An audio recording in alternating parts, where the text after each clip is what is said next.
nice. Good. What did you guys do? It's a little bit of everything. Some more of the local tunes. He helped us with an arrangement of Molly's version of Alone Together. Okay. We added an extra 2 bars, which was cool.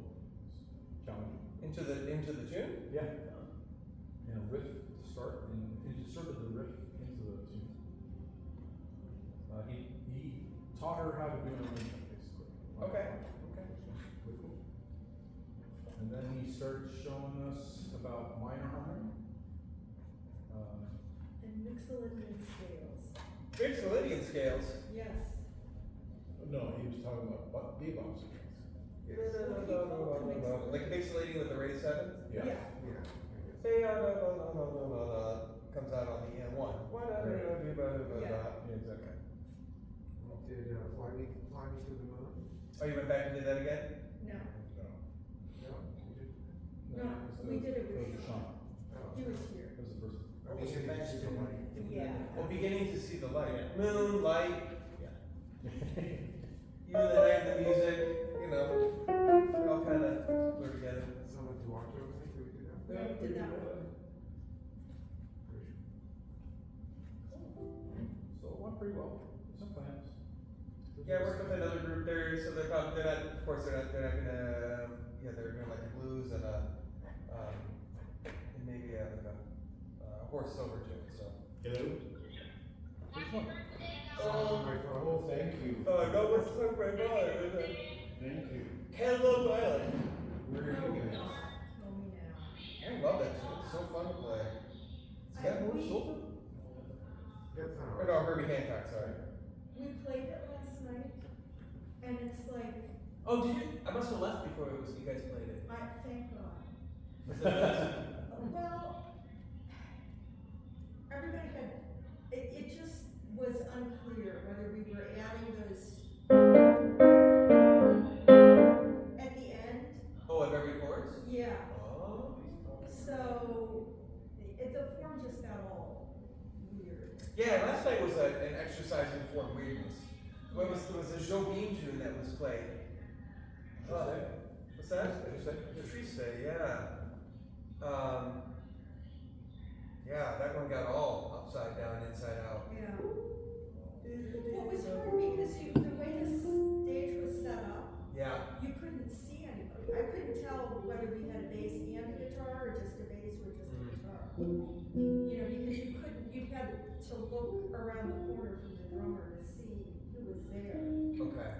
It was interesting. We were playing a one time, I was playing guitar, and my toes were hanging off the edge of the stage. That's all the room I had. So I couldn't move all night. And if it was like a 3-foot drop, with my guitar. There's a lot of black and gold in there last night. Yeah. Everything. And roses, fake roses hanging from the ceiling. I mean, somebody made a decision about that vibe. Yeah. That place is actually. And I was like, I don't know, whatever. The Somebody's gotta play window it. behind us is a garage door. What's that? The window sitting behind us. It's Yes. I mean, a lot of restaurants, it's really cool because they take over But they're on the former ground garage, floor. right? And Yeah. they They can open it up. They keep the door, Right. but this was installed on the second. Yeah, so they can make it open air. Right. They might have even done that during COVID, perhaps, too, right? Yeah, it's a little bit creepy sitting next to an open. Oh, it's a new venue, just straight up new. Recently opened, yeah. Oh, so. It's your birthday? Yeah. What are you just telling us now? Is that? Well, happy That's birthday!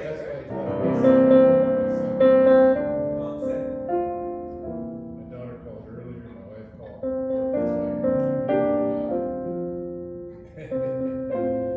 So, what are you doing for your birthday? Jazz? Yeah. Yeah. Okay. That's it. Very nice. Well, happy birthday. Happy birthday. Thank you. Well, we've got like what, an hour, half hour, 15 hour, depending on whatever those guys need to get set up for the concert. I'm assuming we're switching up the drums again. Not tonight. Oh, you decided to play your kid? He's played it he played it the first night, he played it last night, depends on the group he's playing with, their tunes maybe, or whether he wants to haul his stuff in Yeah, here. that's probably, I make a lot of decisions about what I do and do not have to move. I think one night somebody took the cart to bring it all down, so he didn't have that, so I think he's just gonna use this again. And the jam session's in here tonight, there's no going out. Right. Might be in the other room. No, he said sanctuary. I Oh, thought. it's in here? Yeah. Oh, kinda weird. Always fun to go out and have some drinks and listen to people play. I think you could go to a restaurant. Yeah, you ran out of restaurants. Dude, this is McDonald's. Well, if we wanna run through our things like we'll do it like a concert, like back to back, get them done, see what it sounds like. Sure. No. I'm gonna set up, but I'm not gonna fix it, so. Yeah, I think you face, just, yeah, turn it around. I thought I would take my shot at, doing the talk off. Okay. So we're gonna start with Olio and finish with Unleash, that's the plan? Okay? But we need a microphone. We have one over here. Oh, is there? Stand right in that spot. Yeah. Yeah, because one of the other combos has a vocalist, so I am fully assuming there will be that for sound reinforcement. Well, we got it right here. I got it from Molly, but she probably. If you wanna set it up now, you can, you don't have to. Yes, we need to, You wanna do it all like it is, okay. I can appreciate that. It's all like you heard your trumpet, it looks just like you've never put a ding in it. Plug this in. It's got a couple of unfortunate, I've only had it about a year. Yeah, it's a If model. there's not a, is there a, It's got some like roses. Is there a strip there? Yes, there is. Bronze, bronze. Should have my name on it. It's called the French. It does. It's a flatter beat, which tends to give a little better, spread. It's got a side seam bell, which makes a difference in response. And then it's got a two-piece valve. I see that with the bronze on it. Yeah, and they feel like, just solid brass valve clusters, absorb some of the vibration coming down the lead pipe. So that they put a heavier material in the top, which is the way they used it way back in the early 20s, 30s, They had a two-piece and the top part was a heavier metal. So they're using a two-piece, they call it a ballast, I guess it's kind of. Yeah, just look at the So two-piece there, and then they stole some stuff from Bender Strums. Bender always had their valves, they valves like basically. It's a very well thought out, really plays nice. I went into the local music store just on a kind of a whim, and the guy that I know there says, "You ever play with these commercial ones?" I said, "Ah, I played with them, I didn't really like them."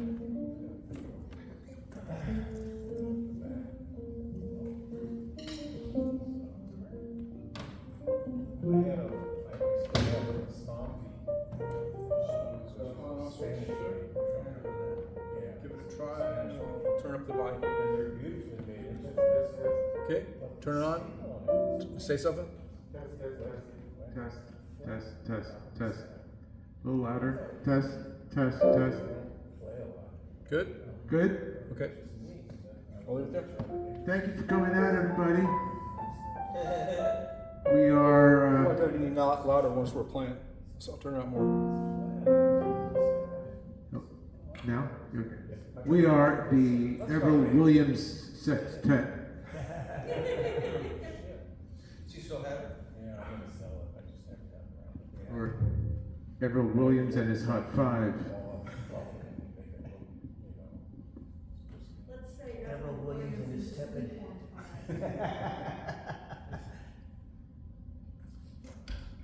Cool, well, I think we should just do it. What was our arrangements? Let's see. Olio. Oh, it was just on, right? Yep, on it. The end of that. Wait, and then, you're gonna do the Drum solo. The middle. the break, the bridge? The beats, I Yes, sir. And that's all you're gonna do? That's what we're gonna do, That's or fine. No, I'm asking, I'm not Yeah, I dictating, mean, I'm that's asking. kind of what we. That's all you're gonna do, you're gonna like it. But you're gonna do that at the end too? We can, if you guys wanna trade, or No, I mean, you can do the bridge. on the head out. Yeah.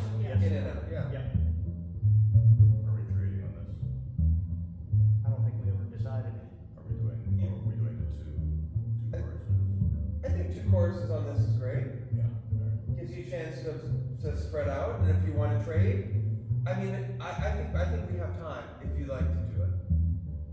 Why don't we trade, everybody's taking 2 courses. Yeah. Why don't we just do trade one time with the drums, and then I'll play that break on the way out as well. Okay, that works out fine. Okay, and then after that, we'll go into autumn leaves. What's the solo order? Oh yeah, let's not, maybe we're. Alto, trumpet, guitar, piano, bass. That's what we did. Yeah, that's what you do. That makes sense. We've been doing that in this habit. Don't change horses in midstream.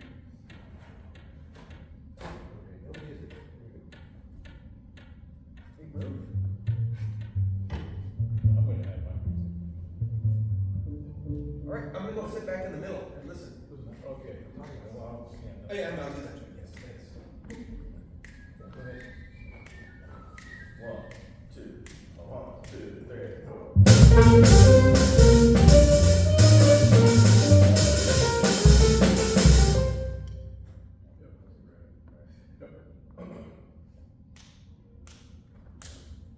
1, 2, 1, 2, 3.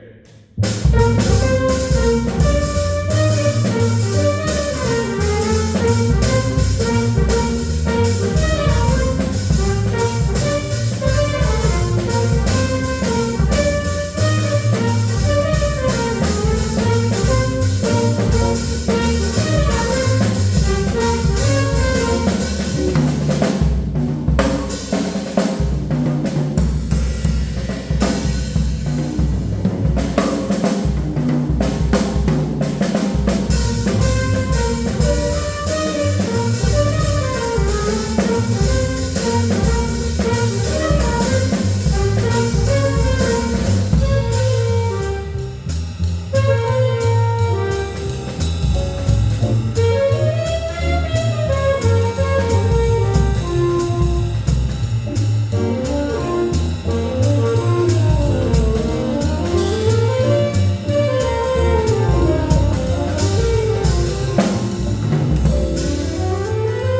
Yeah, trade on time three. I thought we weren't, yeah.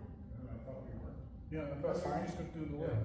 Yeah, I thought we said one time, carry one time. Oh, okay. There's one really? Really? That was my understanding, but. Yeah, that's what we just decided, right? Okay, so we should start yeah. that clock again. Yeah, start time. Let's start at the top on the trading. At the top of the trade. Trade for it. 1, 2, 3.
Bridge. Oh, I'm sorry.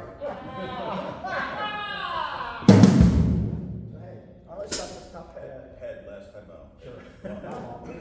1, 2, 3.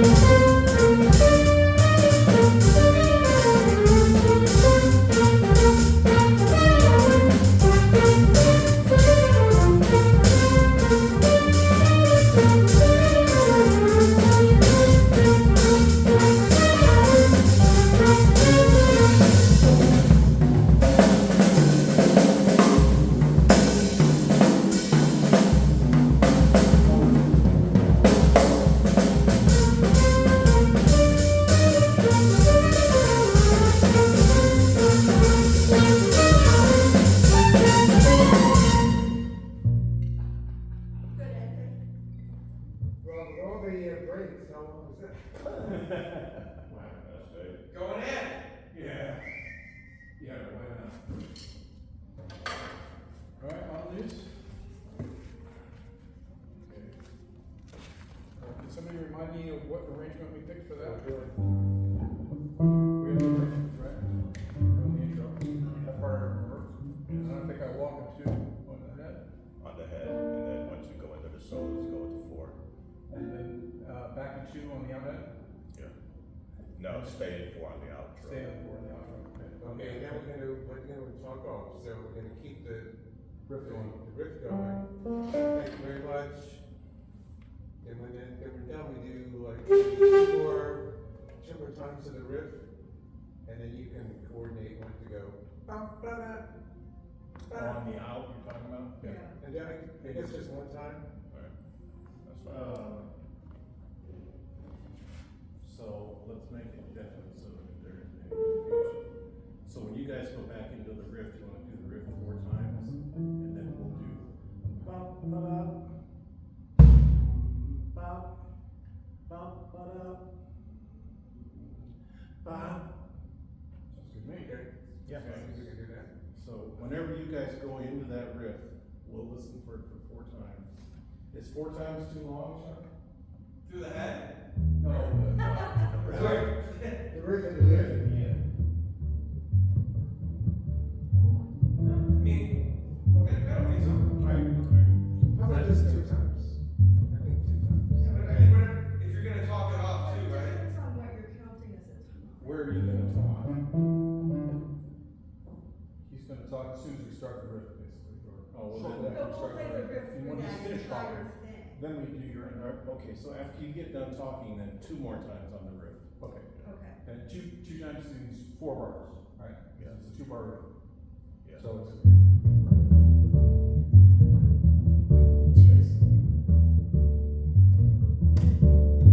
Yeah.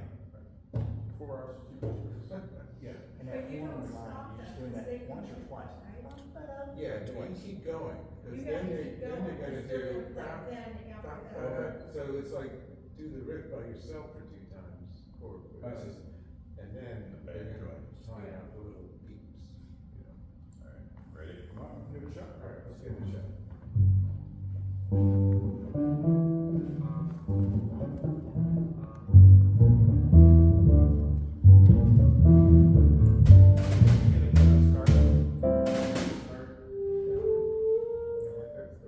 I was gonna let him start it, and join in. That's fine, but it's gotta be real definite, we wanna fumble the notes.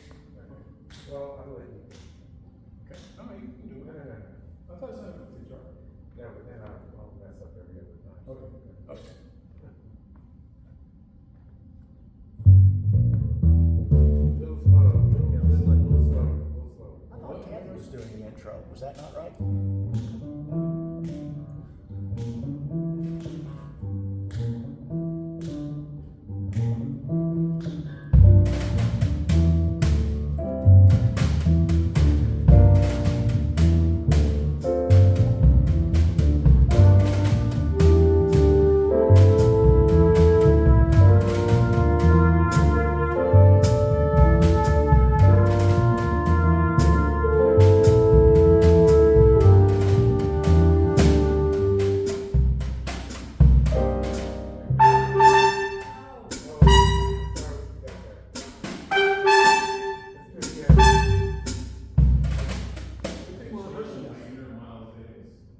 Yeah, it's a good thing, right? I mean, this is what rehearsals are for. I always feel like that if you have some bumpy runs in the rehearsal leading up to your performance, the performance is always better because you're sharp about it. So this is great. This is perfect to have the plans. No worries. Give it a shot. Start again. Okay, okay.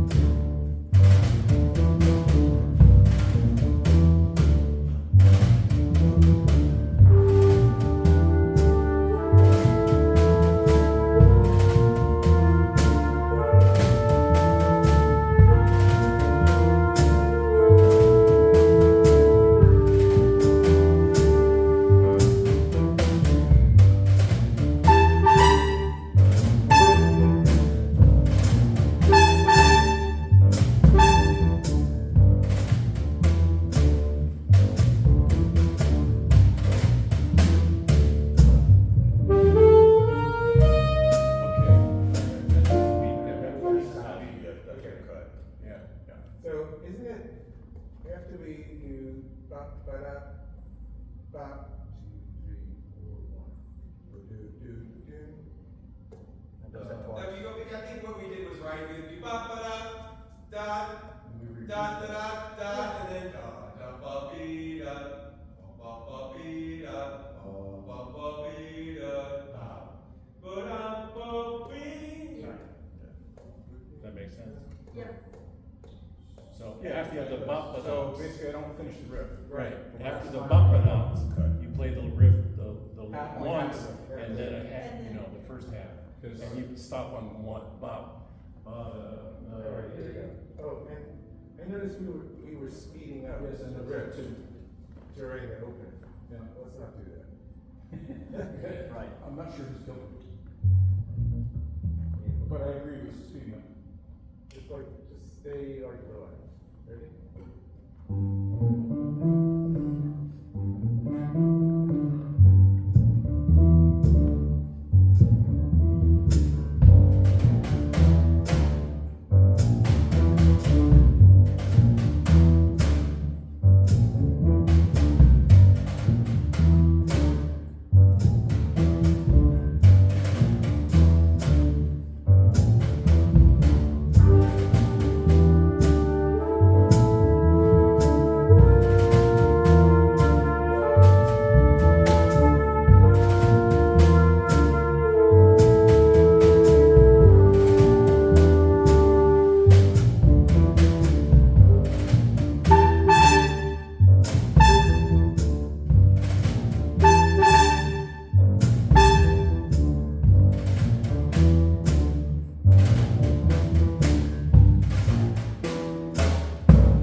second time. Yeah. The second time.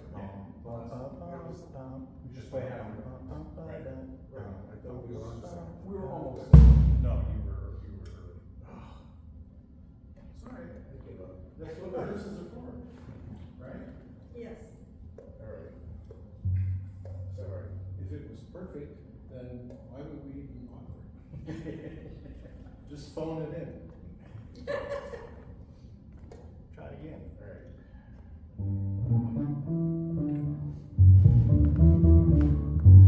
Now, wait a minute. Too fast? No, the tempo was okay, but isn't Don gonna play it by himself first? You did. What you did? But you came in with him. Yeah. Yeah. Came in On the second second. Let me do one riff first. No, he's gonna play it by himself one time. Okay. So that's two measures, and then you're gonna come in and play, and then Kathy's gonna come in and play, and then we're gonna come in with the background. Okay. Sorry, Okay. I came in and measured over. Yeah. Go ahead.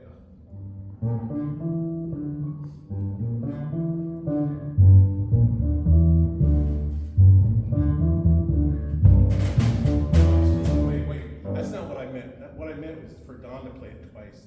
You come in and play it two more times. You come in and play it two more times, and then we come in. Okay? So it's two, and horn background. So it's like, whatever, 8 bars or something. Okay.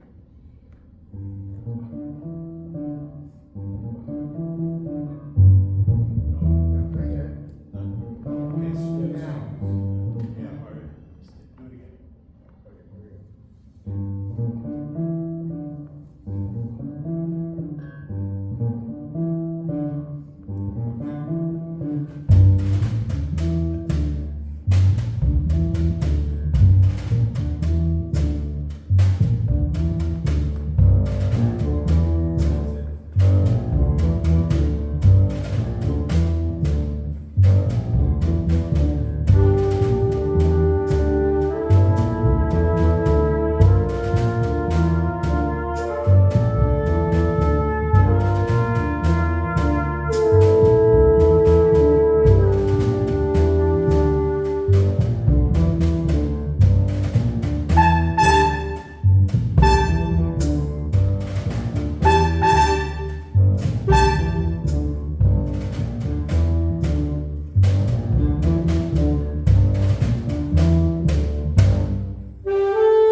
Thank you very much, ladies and gentlemen. This is the Everett Williams Sextet. Everett Williams on alto saxophone, Greg Van on trumpet, Ronnie Cook on drums, Tom Lane on bass, Kathy Bacha on piano, and yours truly, Don Squires. Thank you so much again, and we'll see you next time.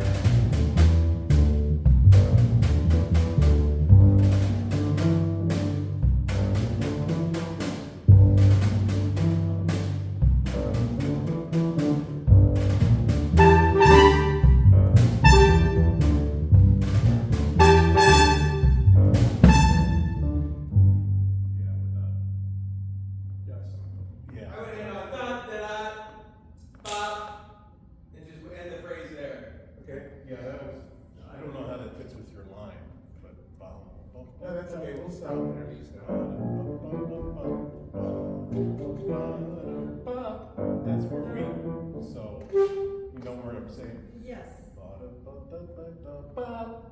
yes. Is that one? No, it's Yeah. and a two. Yeah. Wanna try that? Yeah. Let's just try I to mean, make we it. could. Bop, bop, bop, bop. No. So, let's pretend that Don has just finished talking. So when Don finishes talking, we're You gonna do the do, riff, and I'll do good night. okay, we'll do two more full things of the riff, and then we're gonna do the horn thing twice, and end on the and a two the second time. Right. Because there.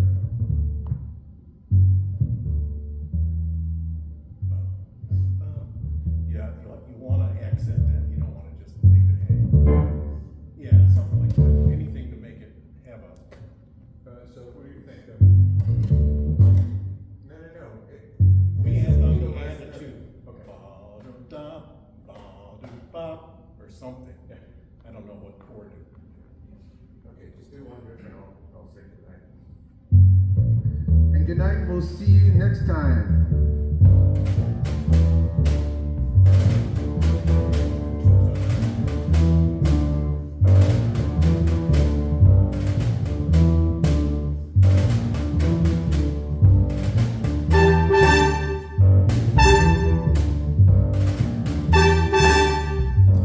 No? Yeah, that doesn't quite work out, does it? It doesn't, I mean, everybody has to just be on it, that's all. It's just a matter of. I think it might be a little tricky because. No, it's not, you guys can play it. Yeah, it's that last note, You guys that can play it. last note you You did. can So, let's pretend that we're on, let's pretend that we are, you come in and play the lick, alright? So, we're gonna, we just finished talking. Yeah.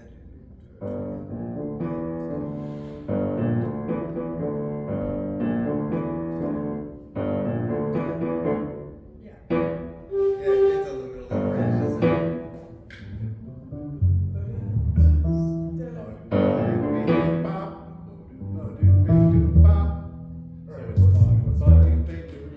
So it's like four eighths notes, really. Alright, let's try. Okay, let's read, Emerald's gonna play the lick. So, Don is just finished talking, so you're gonna do the lick 2 full times. 1, 2, 3, 4.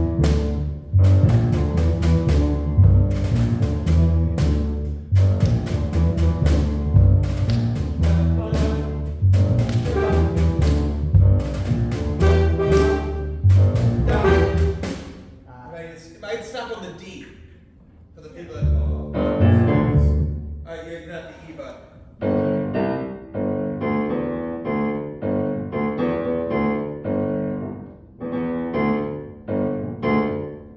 Yeah. We can leave it suspended like that too. Yeah, well, the D comes at the time that you play that last note. Right, okay. So let's try that again. So it's just really. Yeah. That's all it is. I'm missing- When you're making it harder than it is. Yeah. It's not that hard. It's a weird lick, but. Right. 1, 2, 3, 4.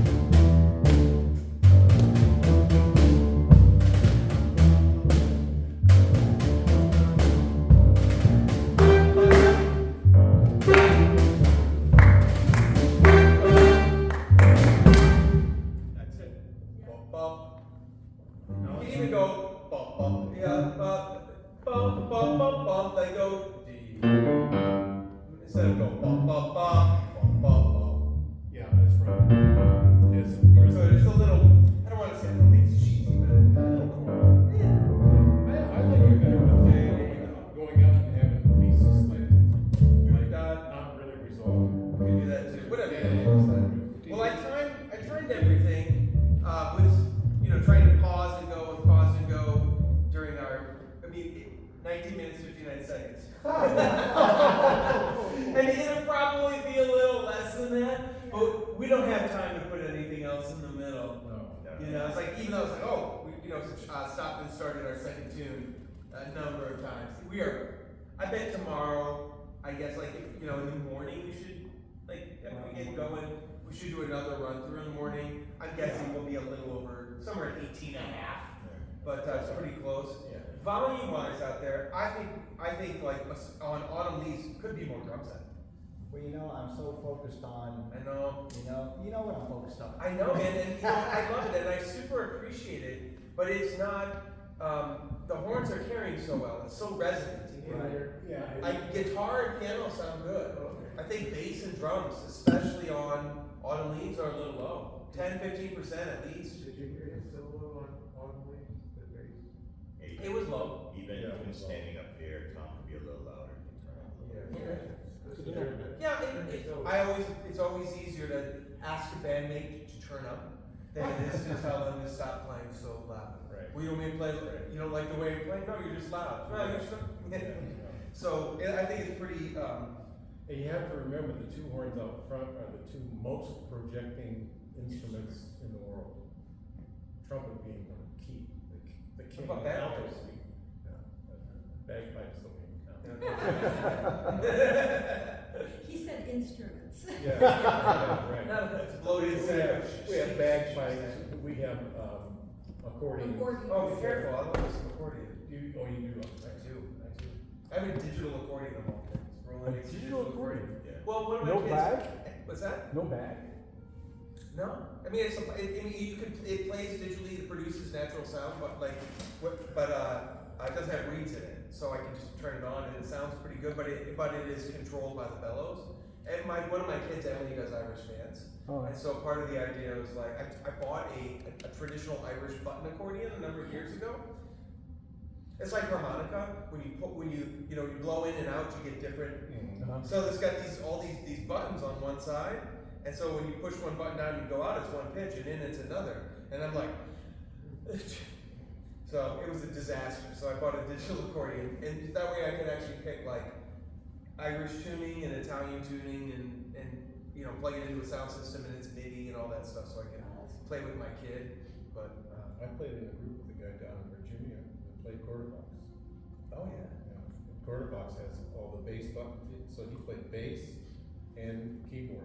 My grandpa, I was given my grandpa's old quarter box. We're talking a big, heavy, honky accordion, and it had like 2 or 3 speakers and a Leslie. Like Wow. these weird ass cables that you remember the comm cables that you used to have to plug into our computer? Yeah. It's like those, and I had it for years, and then when I moved to my job at OU, I'm like, they sat in the shed for like 8 years. There are all these heavy tube amps. I'm like, I don't have to tell my grandma. I kept the accordion. She probably forgets about the speakers. And I just took, but it's this quarter box, this big, huge, heavy instrument. It was a cover band of all things. You wouldn't think that it worked, but it worked all right. To live in a world again where accordion was like cool. He did eventually hire a electric bass player because the bass on the quarter box was a little fishy. Yeah, but it sounds good. I think maybe the biggest recommendation is we do both tunes exactly the same way. Solo, solo, solo, solo, solo. Oh, So we should mix it up. okay. Oh, okay. Maybe the recommendation would be, because we talked yesterday, remember we talked about switch and cymbals. Sure. Right, and we were talking about the flat ride working well for the rhythm section. So maybe we could totally switch it up. We could do horn, rhythm, bass. It's up to you all. And then that way you could switch the cymbals, get different color on Olio. And then on this one, maybe go down the line like we did, because it seems to fit pretty well. So is that cool? And we can remind ourselves tomorrow to do that, because otherwise it seems pretty formulaic. So what's the order for Olio? Everett, We could do alto guitar, Kathy, either one. myself, and then piano. Okay. So bass usually ends up at the end of the train. It doesn't have to, but I think it works a little well. Works okay with that. Yeah. So I think we change up the order of the solos. That might be nice. we're just gonna work from the outside in. Yeah. And then again, I think more volume will be okay. And then, Greg, I wouldn't be shy tomorrow about directing. It was helpful to remind us. Well, you guys will have it. It's just, so we haven't I don't really know. rehearsed that. You know, when we were working with Marlon? Yeah, he arranged this tune, right? And I was struggling to remember it. He still got it. He just made it up. Well, let's just run through it again. I mean, we got time. Yeah, it's the middle of the afternoon, late in the week. We're all a little bit tired. Yeah. Except for those of us that get to sleep in an extra 2 hours every day. They do it 2 times in a row. And I think, I always feel like when we get to the concert time, everybody sharpens up a little bit. Like, hey, this is a little bit more serious. We got to put on our thinking caps, and we'll have a chance to run them again tomorrow morning too. Yeah. Do you have any idea what time we're playing tomorrow? I don't. It feels like this thing is like 2 hours long. But then Yes. every group at 20 minutes or 6 groups. Yeah. It's not that big a rush. See what he. I don't know if he made it in order or not. You won't can be- make order of the groups yet. Yeah. Or he hasn't We posted usually it yet. post that sometimes. Usually it's based on people's flights. People's what? Flights. Sometimes Airline flights. if somebody has an early flight that's sometimes. Oh, that- right, because some people will peace out tomorrow. Yeah. Yeah, that'll get pushed, they'll Okay. be pushed first. Okay. Do I need to communicate any of that with Mike for you all? I think we're largely local, but, you're not going. I'm leaving Saturday. Me too. All right. Because I know some people might get on the road on Friday for half their trip home. When are you leaving, Greg? So he has an hour and a half Saturday. scheduled. He has an hour and a half scheduled for the concert. Yeah, but he says Kauai, probably around 2 hours. Yeah, it's 20 minutes per group in 6 groups. It's gotta be 2 hours. Yeah. But I wonder if some of the other groups might do a little bit shorter, like the combo I work with today, I would imagine they're gonna come in around 12 to 15 minutes if they do 2 of the tunes. Form is shorter. Yeah, it's set up, exchange. Yeah, that's right in there. 5 minutes or more. Do you guys use the same amps as everybody? Yes. We Okay, all use that's the same helpful. amps, but we still have to plug our equipment in. So I mean, this is an extension of your sound. Yeah. Yeah, I get I mean, that. if somebody wants to use this, they're welcome to it, just don't fiddle with the, you know. But we're not switching out drum sets. Nope, I wouldn't even give them the option. Switch cymbals. I would just, Maybe. Just grab it Usually and go. we do, but I mean, Oh, yeah. they're my singer, so I'm not opposed to anybody playing them. I don't trust people. But, They would have yeah, amps some up guys like to there, play their own. I would just bring this up the last few years, cause, Yeah. you know, it's better than whatever. Yeah, and I don't think you should leave your thing there, cause you never know what somebody's gonna do. Yeah. Right, Does every group have guitars? I don't think so. Pretty much, yeah. Probably. Okay. Oh, that's like, what's the deal? There's one group that has 2 keyboards, so I don't know what they're doing. That's strange. What's that? That's strange. Well, just not enough groups. Too many pianists. What a world. Craig has the same amp essentially, so. Yeah. I don't know, maybe he wants to put his up here. Just leave it up there. Okay. A couple comments about like the soloing on, especially on the rhythm changes, and it's not like something that's gonna fundamentally change between today and tomorrow. But, right, but that just the thought of kind of weaving, so the combo, this is on my mind, because the combo that I worked with later this morning was very, when they were playing the blues, very rooted in the blues scale as the primary source of sound, or of color choice, right? And that's a normal thing in growth of people that are playing jazz, right? It's like, well, if I have to play a blues, what do I play on all these chords, especially in the beginning sense? Well, they play the blues scale, because it tends to work pretty well. But over time, I told them this story when I was younger. I would play at we go to jazz festivals with big bands like in high school and stuff. And sometimes you get really great clinicians. They would do what I like to call the compliment sandwich. Like they'll say something nice, then they'll give some sort of constructive criticism in the middle, and then they'll finish it off with something nice, right? Because for me, it's like an extension of education, and we're trying to support young learners, all that. That's just kind of my brain. But I remember, but sometimes you get you get guys that are tired, they're jerks, they think they're better than everybody else in the world when it comes to understanding this music. We all know those people.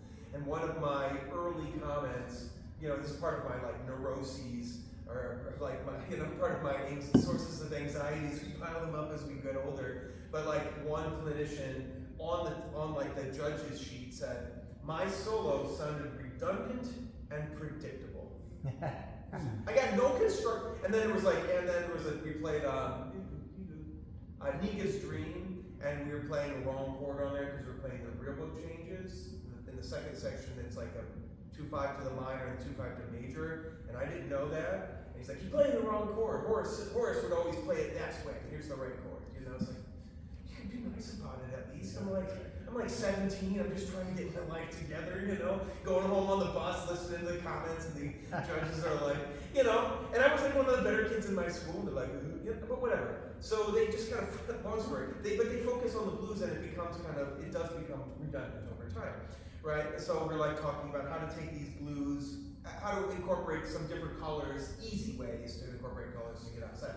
For us, I think you could, at times, to elevate your solos, dig into a little bit of that essence of jazz, which is rooted within the blues. And the rhythm changes in B flat is a good chance to kind of weave in some of the minor thirds, instead of everything being so bright on there, to maybe throw in a blues lick or something of that nature, right? So it's kind of this elasticity, like I've got out of this, but maybe I should add some of it back.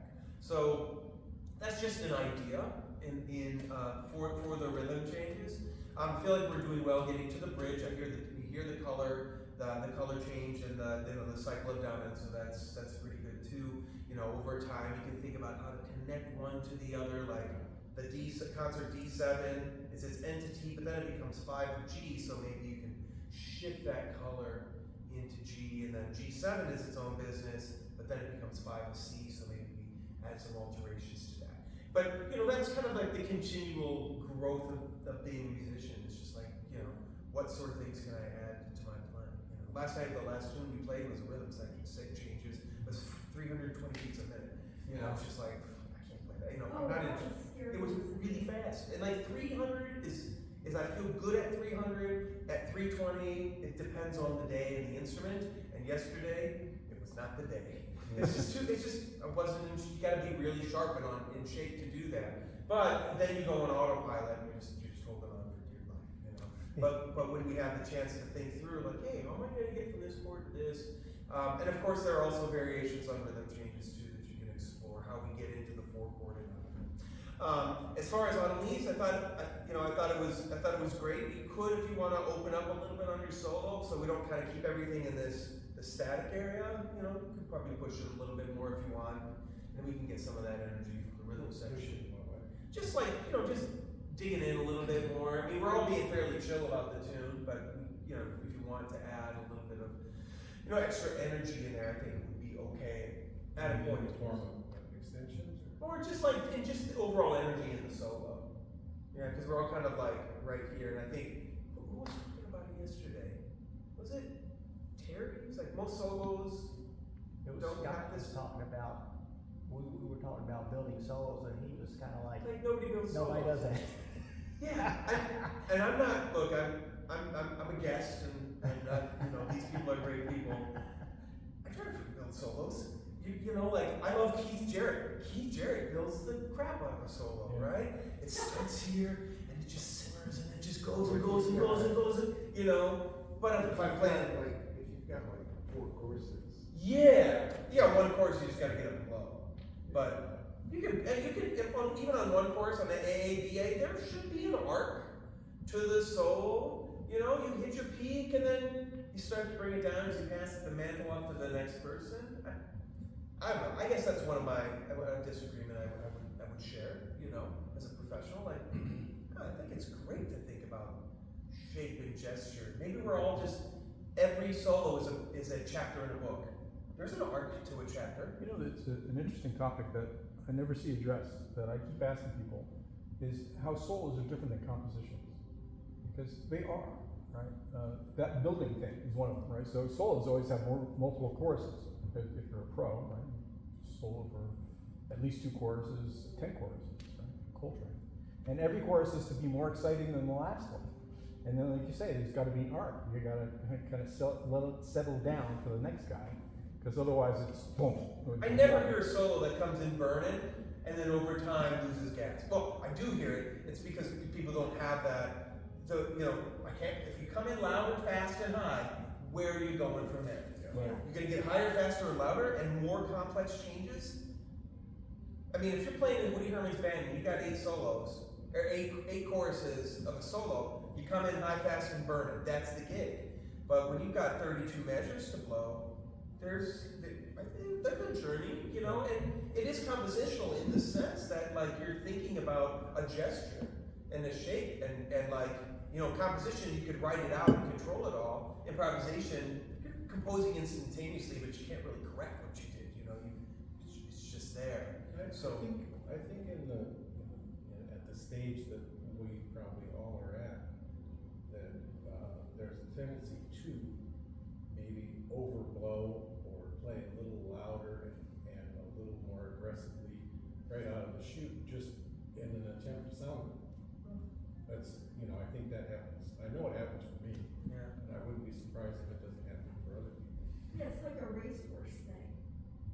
You know, you leave the gate, but you want to have like enough energy to finish the race. But sometimes if you're really excited about the race, the horse leaves too fast and just falls Yeah, down on the track. on trumpet, it's a really sticky wicket, because if you start off like Sean is saying, you start off loud, fast, and high, you're screwed, because you can't overcome that. But it's very hard not to. Was always rated as a camp for the camps on is Don Braden. Oh yeah. Every single one of his solos. You start down here, you come up here, go a little further, Chris Potter. Chris Paul. Yeah. Sure. Yeah. Because they just have like an endless tank. Bobby Floyd also. Yeah. Bobby Floyd? Yeah. Oh, Bobby Floyd used to come to camp. Okay. Yeah. Yeah, Bobby's great, man. He was just working all the time, so. Yeah, Bobby, sure. Bobby He did Floyd's great. He's a Columbus guy. He did a neighbor. solo concert one time. I think it was on piano. Yeah.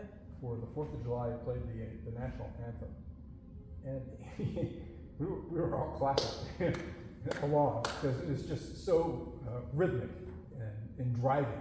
Yeah, And you just Bobby's had to move. great, man. Yeah. When Bobby can't take a gig with the Columbus Jazz Orchestra, that's when I get a call. So it's like, I get a call like, oh, Bobby's not available. He actually a few years ago he started having some like really acute, I wouldn't say it's arthritis, but some sort of thing that was causing a lot of swelling in his hands, which was quite painful. About 4 years ago, that was really hard for him to maintain his schedule, which was unfortunate because he's so great. Yeah, but these guys have lots. They have lots of ideas, right? They have the technical ability to ship. They've got more gears than others do, right? And then there's also the challenge of starting a solo with this kind of simplicity and the comfortableness living within the space of that, you know. And I'm not saying this negatively about this group, but if you've played with rhythm sections before, that like I've played with rhythm sections before, that I don't feel like I'm occupying a lot of space. Things are a dud. You know, there are great players that I've played with that if they don't like the rhythm section, they just play. They come in their solo and they just blow same amount of time, but they don't come in because they can't leave space because in that space the energy dies or the feel isn't right. So they just kind of shut off. You know, I hear this a lot when people play with like mediocre college bands. Like a jazz guest will come in, really great player, but of course the rhythm section, you know, they don't have a jazz major or something, they're not really happening. The soloists just play busy the whole time because they don't, that space that is uncomfortable. But when you play with a really nice rhythm section, you know, they start to respond in new ways to, you know, like you kind of little cellular building ideas. They all get up in it, like Bill Evans' trios. I mean, I'm a pianist, right? So like Bill Evans' trio is a good example, and Keith Jarrett's trio is a great example because those guys could occupy the space while the long gesture of a whole 8 measures or a chorus is not occupied by the soloist. It's not that they're soloing inside of it, but the energy and the intention is all shared within the group. And so I think that's part of it too. So if you don't get a chance to play with rhythm sections that are at your level or at the level, it's hard to build a solo for 2 to 4 to 6 choruses. I love autumn leaves. It's one of my favorite tunes. I feel like I could blow 10 choruses on it and still feel like I want to say a little bit more. Probably should get out earlier, get out while it's good, but like, you know, but if it's the rhythm section isn't really happening, there's no reason to stick around because I don't have that. When I want to shift gears, if they can't shift that gear with me, then you're just kind of fighting the machine. Or they do the thing where they go to a double time feel for like 8 measures and then they go back to 6. Why? Why are we doing this? You know, so like building the curvature of the solo has so many factors that play into it, including our ability, the ability of the people that are around us, you know, and all of that. So all that to say, I heard like a little. Do you know the Keith Jarrett line at the Blue Note Volume 1? He plays Autumn Leaves by chance? I don't, but I can check it out. Well, because you played a lick from it. Oh. It was like in the exact same place that Keith Jarrett does. There's like, Oh, do you know funny. that solo too? Some of my Funny. favorites. Yeah. But anyway, that's something we can all be thinking. 2 weeks ago. I'm sorry? I wrote Embarcadero 2 weeks ago, the Paul Desmond song. I was like really excited because I had this great tune, and it turned out that it was Embarcadero. So I don't remember ever hearing it before, but you know, it just came out of my head. Oh, that's awesome. So, well, a little bit. It makes it a little bit harrowing to compose things because half the time they're written already and copyrighted. Yeah. You know, I think that like writing music, like I feel like it's already been done before. We've got over 100 years of this music to content with, right? That's why people like more chord changes. It's like, what, right? So, right, like in the autumn leaves, and you can look at April in Paris, the tunes you're doing the vocalists today, they're great songs. It's interesting how, as you progress, you acquire more devices and more skill. You refine your skill. I was playing with Marlon Tuesday night, and I was playing Bye Bye Blackbird, and I was playing C7 over G minor, and he heard that, and he copied to that. It's like, that's the wrong chord. But it was amazing to me. So I was playing on the 5. Tell Marlon to get it together. He's having to play the 2. That's fine, baby. So, I think at my level, I hear the difference. I recognize that I was playing the 4 chord or somebody else did it, but I wouldn't be able to tell you that it was the 4 chord. But he knew and knew exactly where it was. Right? And I think that's why we're all patient with ourselves. We're all growing, right? There's a time that that Marlon couldn't hear that. Yeah. Promise you. I don't know when that was, but he hears Probably it. when he was 2. Yeah. And when he was born, before he could play the trumpet.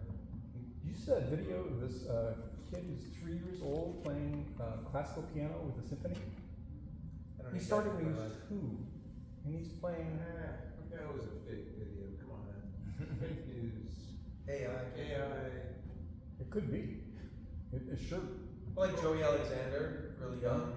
That student that I was working with like today, she plays very, very well. She's going to Chicago today to see Joey Alexander, which is an inspiration.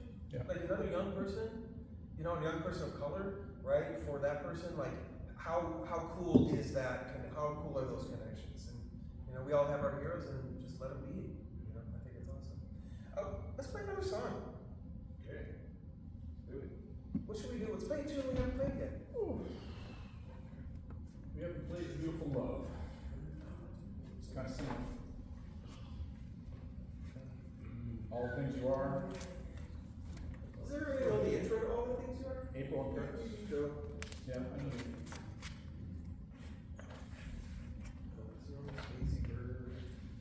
Did Joy Spring? Yep. Haven't done Ciora. That'd be a good idea, actually. That's a good tune to play. If you guys would like to do it, Zigora, for sure. You got Eternal Triangle in here.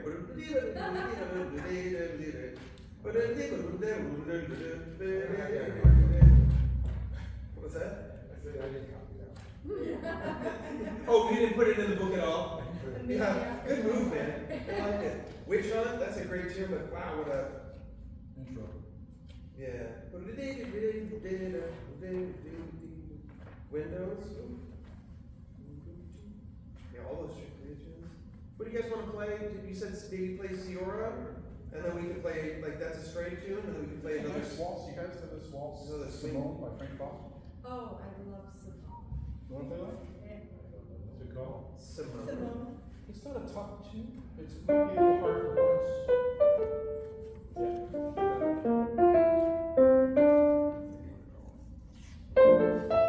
Frank Foster did also a lot of writing and arranging for the Basie Orchestra. Probably the best one.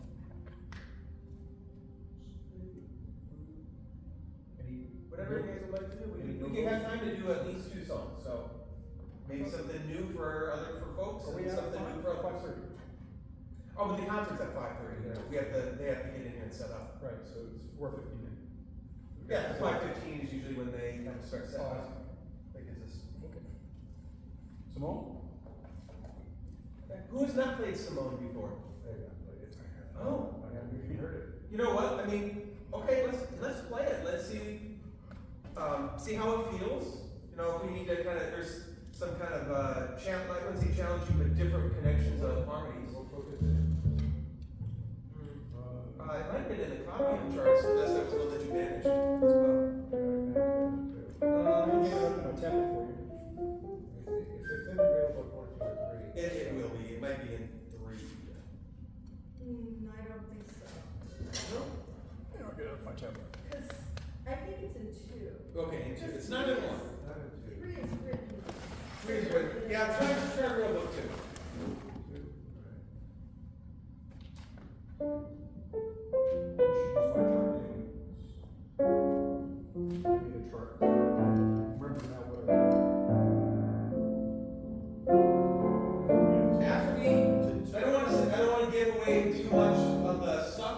tune, it'd be nice, it'd be cool to like play through it and then see, especially for the folks that have never played it, how we might make sense in order of this particular form, because there is a little bit of a, I don't know, it feels like you can decode it pretty easily.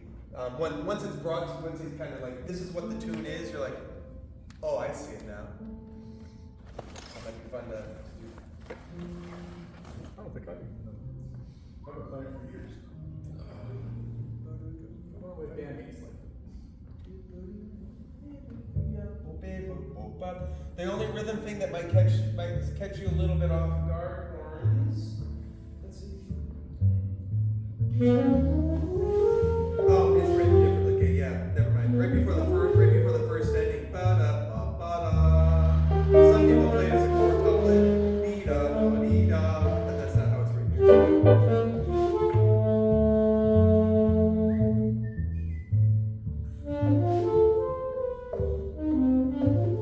Let's do, what if we take one time through the form with just the rhythm section, so we can so the horns can kind of follow along, or the people that haven't played it can follow along with the changes in the melody, and then we can bring in the melody the second time through, just as a way to experience it. So it's got a 1 bar pickup, is that correct? Yeah.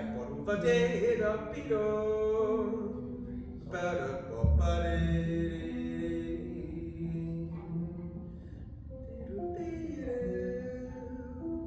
Yeah. A lot of times people just kind of vamp on the last, like vamp on the minor area. Like when you got a D minor. I got it. Yeah, D minor. Yeah, D Yeah, minor. yeah. You get the transpose book. How can you play drums in B flat? So yeah, let's start on the vamp. That might be easy to get into it. And then I'll just count us into to where the head starts, but then we can just you know what, forget it. Let's just have the horns join right away. Let's not be silly. Let's vamp and then we'll count it in. 1, 2, 3, 1, 2, 3.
No, there's actually. Oh, we need tag that.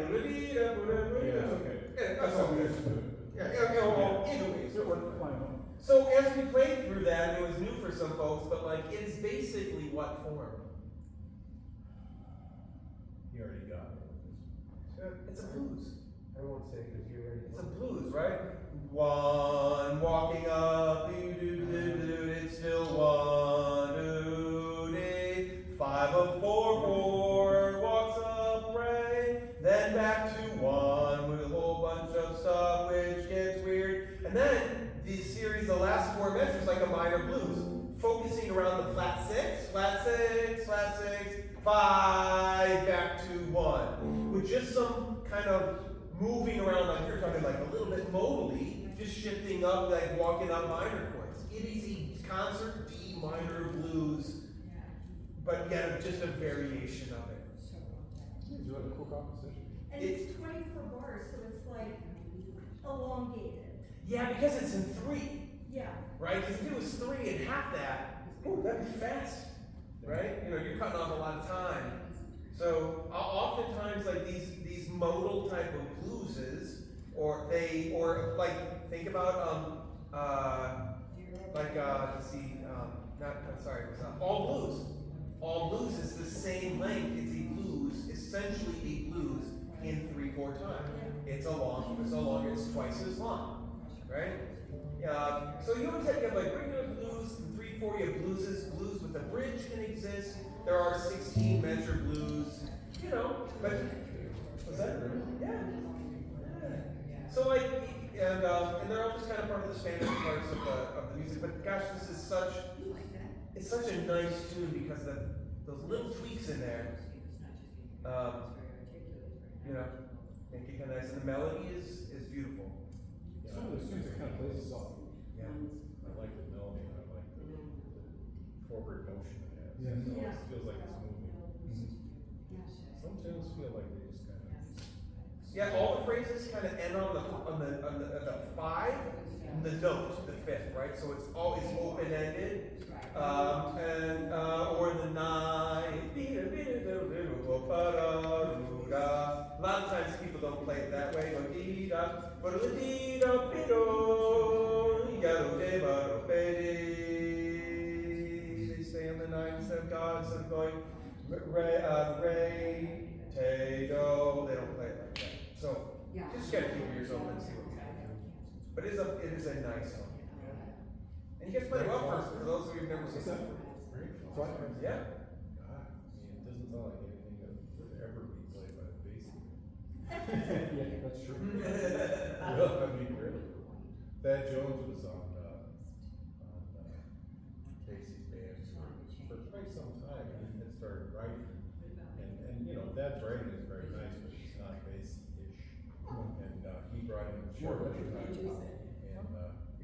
they rehearsed, and Basie went over to Thad and said, you wanna play that kind of shit? Get your own band. Which he did.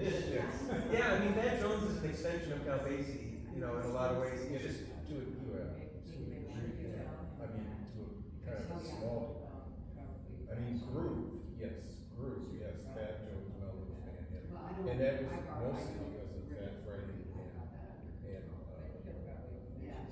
you know, Lewis's drum, that groove that they laid down, undeniable. But the harmonic things. oh, for sure. Way away from this. That's why they just had to go to the Vanguard and just have a reading band. Yeah. To play Thad's music, and the guys loved it. Because Thad wrote really challenging charts, but they weren't long. They were long because they were just vehicles for improvisation. Yeah. You know, like Consummation, some widow changes. You know, they get through the melody, everybody gets a solo, and then go back to the hard line. He wrote some stuff that challenged any, such a Park West. Yeah. That's tough. And then the doubling, like things like Little Dipper and a lot of flute stuff. When I run a big band and I was at the university, and I'm either every semester always going to get some Basie, and most likely going to get a Thad Jones straight in there too. Yeah. Yeah, because I feel like they're part of the standard vocabulary for being musicians. Ellington maybe a little bit, but that's a little bit off the, you know, I saw, it's very specialized. saw that man live over there twice. That Ellington? Yeah. Killing it. And we got there early, and guys hadn't even started showing up yet, so we got a table right down here in front. And I saw Thad come in, I didn't know him, I had never met him. He came in, he's like kind of looking around, and wasn't sure what he was, I thought maybe he was looking for something that somebody was supposed to leave for him, and I wasn't sure. Finally, he came over, he said, of course you could. Yes, sir. And then sat, talked with him every break. Nicest guy. He's smart. I'll explain another tune. So Do we want to? We mentioned what Ciora? You're beautiful love, you've done Either all one. the things you are. It's surprising you got through almost one entire book. I'm kind of surprised. Anybody else? Ciora. Here goes.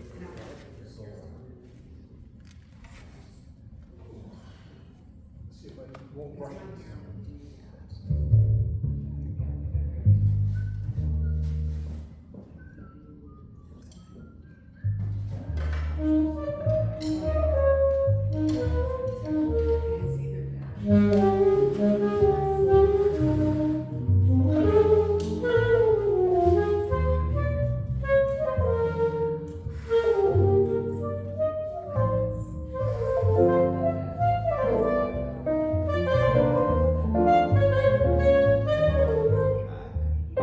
Yeah, all those terms I think are kind of like negotiated nuances between the horn players. You know,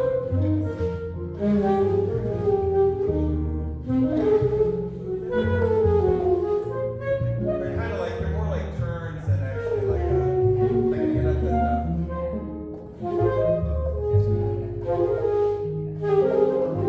So let's vamp on between an A flat major 7 chord and like a B flat minor 7 chord.